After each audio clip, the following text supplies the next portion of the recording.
Alright, so as I'm doing this series where I am reading historical excerpts of secular, hostile corroborations of the crucifixion, existence, resurrection, and early Christian church beliefs, I'm getting a lot of feedback that sounds very similar, and the whole objection is that, well, none of this proves that the resurrection happened. And I agree with that. I don't think that anything historically can quantifiably prove the resurrection of Jesus, because there's no way to recreate a resurrection of a dead person. There's no way to emulate that, right?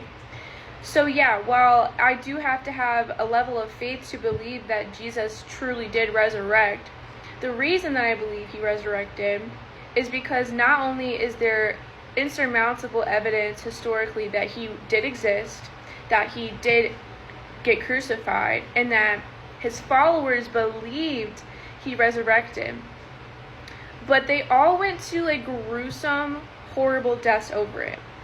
Now, they were a lot of them were firsthand witnesses, the Gospels, well, the synoptic ones, not Luke, but Matthew, Mark, and John, those were firsthand eyewitness accounts of Jesus, right?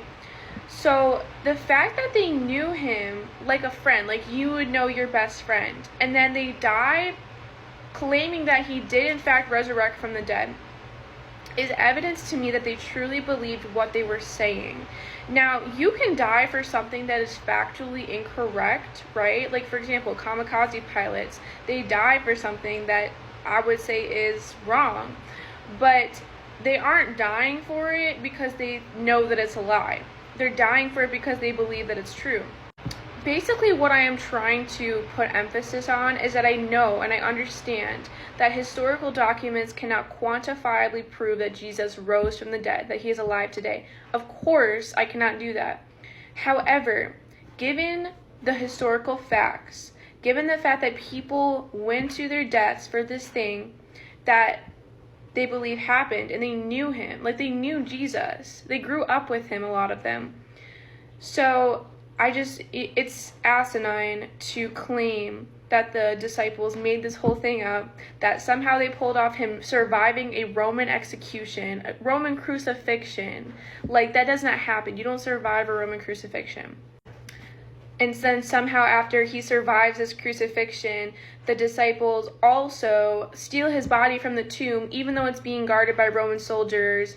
And then somehow they fake over 500 people seeing him alive. It's just ridiculous. It's absolutely ridiculous to believe that. And I think it requires more faith with this evidence being presented to someone to believe that it was all faked than it is to believe that actually he really is God and he fulfilled prophecy from hundreds of years prior to his existence on the earth. So we're probably going to do more videos on that.